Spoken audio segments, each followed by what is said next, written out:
Guys, biyahe na naman tayo. Papunta tayo ng Sorsogon. Aakitin natin ang bundok ng Blazing Mountain of the Gods. Katanghali ang tapat ang biyahe namin mula sa arko ng Ilocos Norte. Ay binabaybay namin ito kahabaan ng napakalaking bayan ng Ilocos. Ayan. Kaya pag diyan nakakita niya kayo ng mga kabundukan, hudyat yan ang pag-akyat na natin sa mga paakyat tayo ng bundok. Hindi pa kami nagtatanghalian yan guys, kasi nag-almusal kami sa vegan bago kami umalis. Medyo pinanghali na kami sa daan. Maghahanap na lang kami guys ng aming makakainan sa aming nadadaanan. Holiday yan, kaya tiyak na mahihirapan kami makahanap ng bukas dahil mahal na araw itong ating biyahe. Sana guys ay makahanap tayo ng masarap-sarap na makakainan. Let's go! Ayan guys, dyan na kami nag-lunch. Iisa lang ang menu nila pero okay na rin. Nag-enjoy naman kami sa halo-halong napakalaki na leche plan. Ay solve na rin kami dyan guys. Malaki rin yung manok nila. Inasal ang ulam namin. Ayan, tawid na tayo ng tulay. Pag tumawid ng tulay, ibig sabihin ang kabilang daan, ang kabilang dulo ay ibang bayan. Malayo-layo pa ang ating lakbayin. Samahan niyo pa rin kami guys para makita nyo ang ganda ng Blazing Mountain of the Gods. Ang tulay na ito ay kumokonekta mula Cabugao, Apayao to Sorsogon, Ilocos Norte. Ito rin ay nagsisilbing daanan ng mga taga Cordillera Mountains patungong Ilocos Norte.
Ang ganda ng Pilipinas guys, libutin mo lang. Welcome to Sorsogon. Ayan na guys, nakapasok na tayo ng Sorsogon. So ibig sabihin malapit na tayo sa paanan ng bundok na ating tatahakin.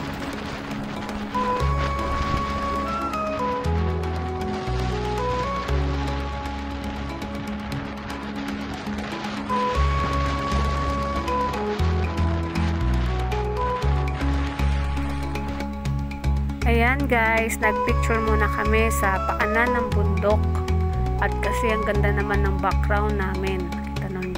Kita nyo naman yung likod.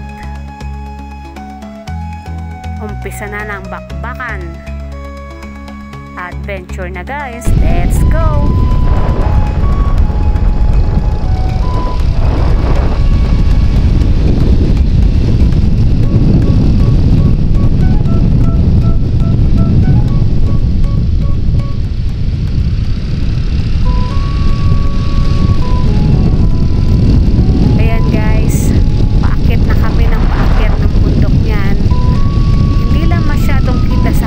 Pero napakatarik. Kaya dapat handang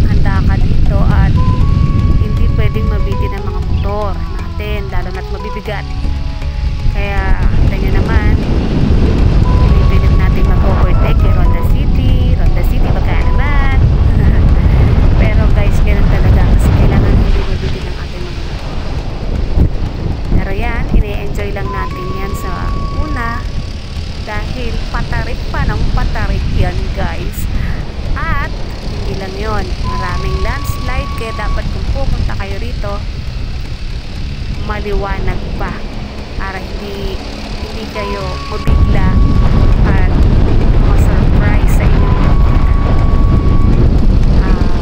makikita nyo guys, makikita nyo paano yung reduce nito. So ngayon, enjoy the ride.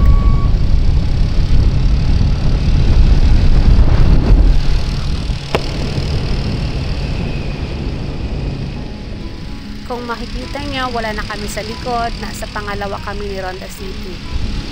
Okay lang yun guys, nabibidyo ko naman kayo guys, kaway-kaway lang dyan, at mamaya ay pipitikan namin kayo. Ako lang pala yung nagbibidyo. Ayan guys, may landslide, ganyan na makikita nyo dito.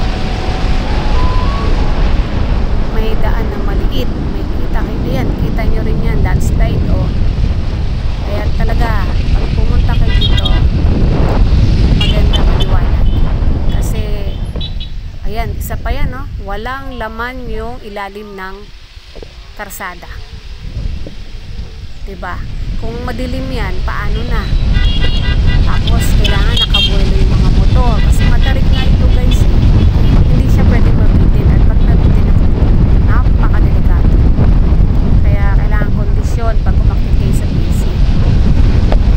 Kaya maganda ito, guys, panoorin nyo hanggang dulo para may idea kayo at makita nyo rin yung mga dadaanan. Lahat naman yan guys ng dadaanan ay nandiyo dyan sa video na ito. So, let's go! Ayan guys, naka-overtake na kami kay Ronda City. Kaway guys. Ayos lang yan guys, naka-video naman kayong lahat. At pagka-akyat namin doon, i-stop naman kami para kayo naman yung mauna. Hindi lang talaga pwedeng mabitin si Gala, alam naman yun, at alam nyo na yun guys. Ganun talaga ang mga motor natin, kailangan sa bundok tayo, kaya lang natin siyang pag matarik, huwag yung bibitinin kasi may stop kayo na mas mahirap. O diba, may stop na kami ngayon. O diba, ganun lang yun guys. Kaway. At syempre, habol ulit kami. Ayun naman talaga yun. Pag nag-overtake, stop, habol. Ang ganda ng sunset yan guys. Nabidyohan natin yan, pero hindi ko na naisama dito. Napakaganda talaga pagka nasa bundok ka.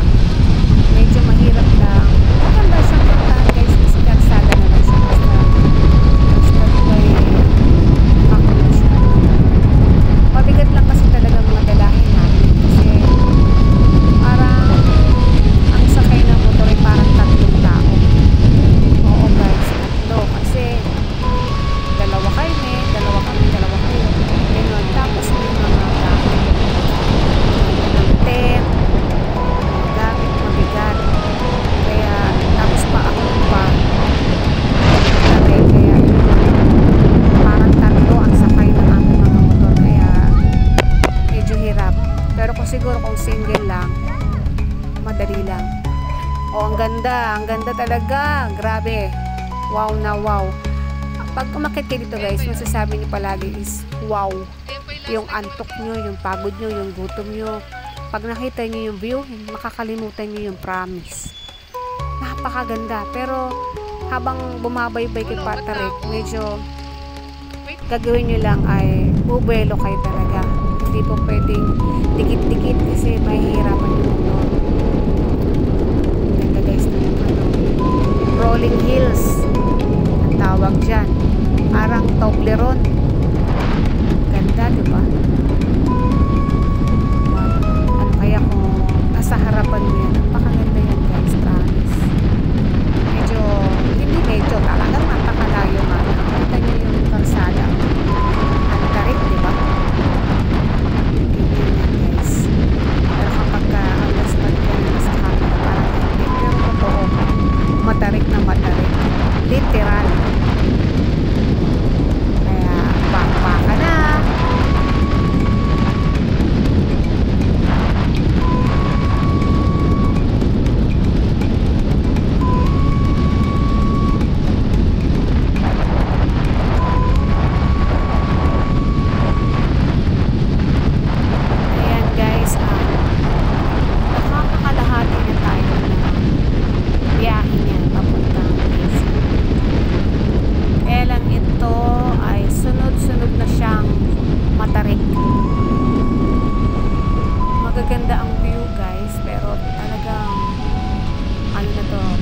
Pagapang na kami yan. Pagapang. Kasi bigat ng aming mga dala. Kailangan talaga na buwelo. Yun talaga ang susi dyan guys. Para hindi mahirapan ang mga dala. At may nakita kong tao. Ayun. Bakit may tao doon? Siguro ay lokal yan. Ayan guys. Panahon ang ganda nga lang dito.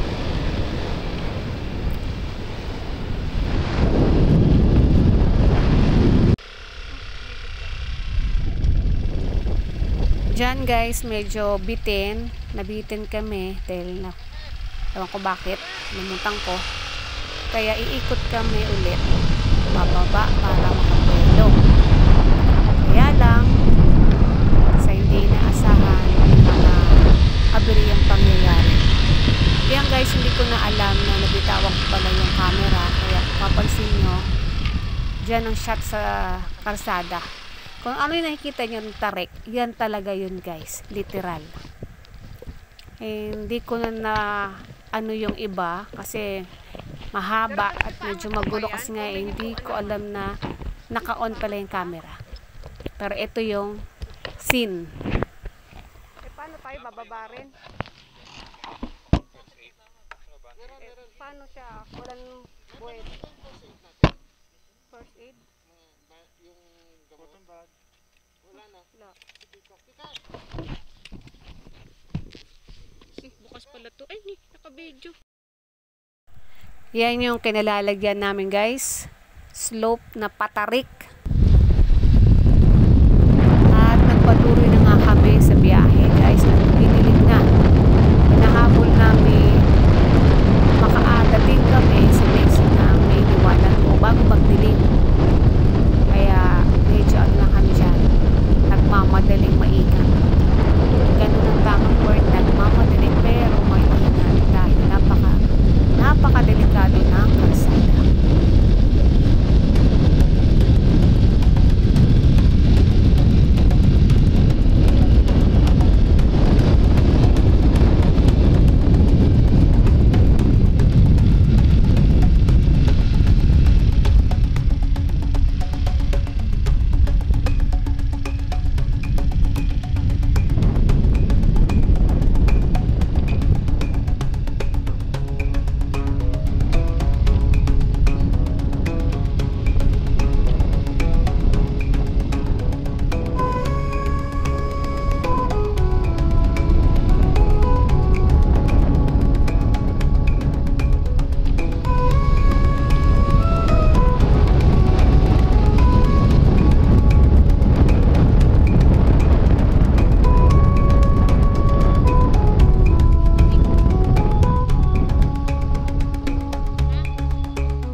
Ayan guys, nasa tulay na kami nito.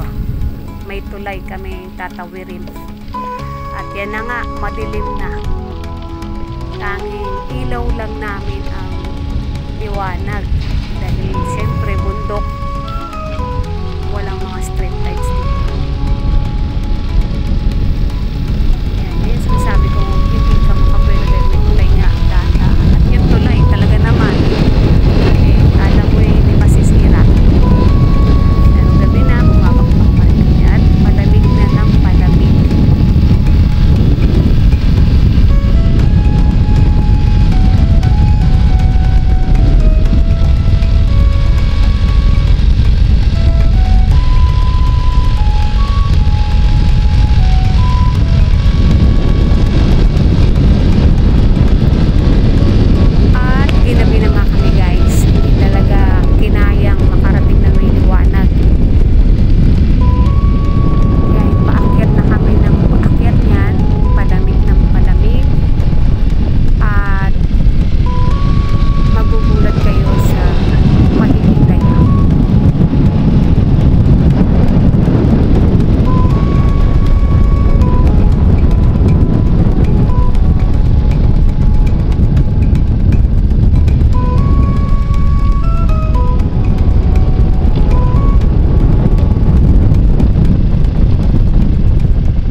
guys, malapit na kami sa campsite.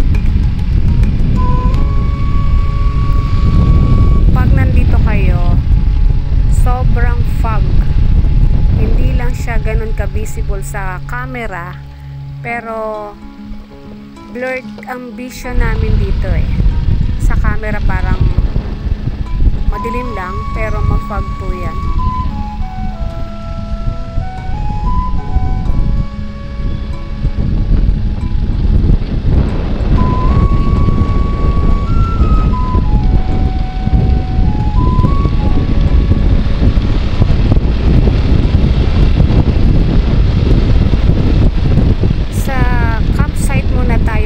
Sa pinaka registration area nila, dahil sobrang gabi na, hindi na tayo makakapunta ng Blazing, pero malapit na yan dito, at wala rin kasing matutulugan doon sa Blazing, although may mga tent tayo, kaso wala namang CR doon, so mahirap at sobrang ginaw guys.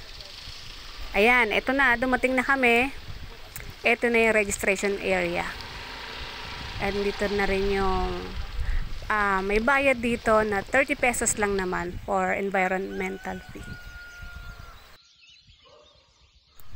Good morning guys.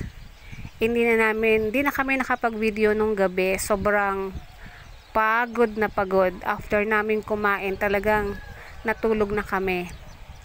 Diyan kami natulog sa ginagawang building.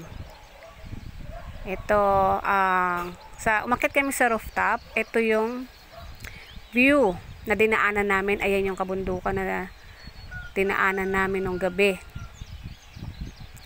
Ayan. So, ngayon, pupunta tayo sa Blazing Mountain of the Gods. Let's go!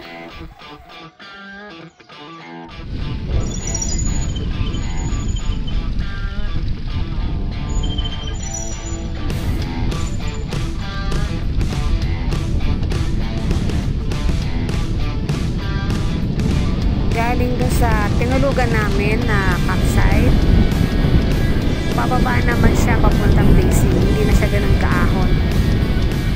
Ito naman ang view. Ayan, papunta na kami yan. Sobrang malapit lang guys mula doon sa pinaka hinintuan namin na campsite. Eh malapit lang pala, parang wala pang 5 minutes or 2 minutes lang. Ayun na, Blazing na. Gulat nga kami. Pero, alapit lang pala talaga na niya. So, ayun guys, ang makikita nyo. Medyo, inulan niya ng gabi. Buti na lang talaga hindi kami dumiretso dyan talaga. Siguro hindi namin kinaya yung lamig. Nasa loob kami ng building, pero yung moist nagmo-moist dun sa loob ng tent. So, ganun siya kalamig. Nasa loob pa kami ng building yun at may bubong, sarado ang bintana, pero talagang nanunuot ang lamig. What more kung nasa Blazing Mountain of the Gods kami, as in talagang lantad, baka nanigas na kami. Sobrang lamig guys. 1 ng April ito. Ayan ang view pupuntang Blazing. So, nakapalibot sa atin ay puro kabundukan na apayaw. Apayaw na tayo guys. So, ito na ang pinakamalayo naming narating. Gamit lang ang aming mga motor. Apayaw. Sobrang layo pero sulit. Sulit talaga. Ayan na guys. Welcome to Blazing Mountain of the Gods.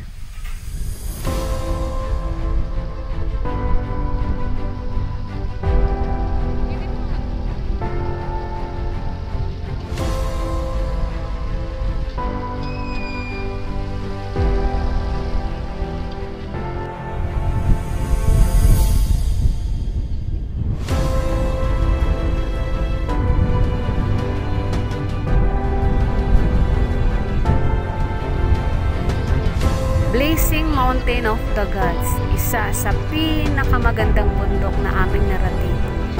Pinakamahirap, pinakadelikado, pinaka sa lahat na aming napuntahan. Marami na kaming napuntahang kabundukan, pero ang Blazing Mountain of the Gods ay isa sa mga hindi namin malilimutan. Napakaganda. Kung gusto nyo makakita ng ganyang kagagandang tanawin, lugar, sasadyain nyo talaga. Magtiyaga lang kayo, limutin ninyo, tuklasin natin ang ganda ng Pilipinas. It's truly, wow, Philippines, amazing. We are proud to say, Dekada Riders nakarating sa Blazing Mountain of the Gods. Sino na sa inyo ang nakarating sa Blazing? Comment down below. Alam nyo ang pinagdaanan. Anong hirap? Sila makakaintindi. Pero sulit. Para kayong nasa ibang dimension or bansa. Sobrang ganda, guys.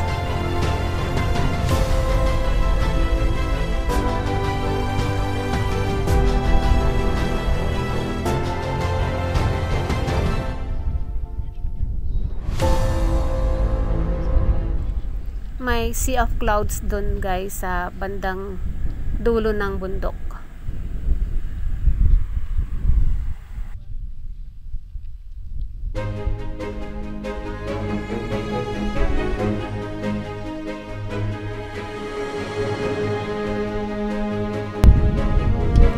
Mount Kilang Pass, o kilala sa tawag na Blazing Mountain of the Gods, ay matatagpuan sa Barangay Butaw, Kalanasan, Apayao. Ito ay may taas na 6,348 feet above sea level.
Sa pag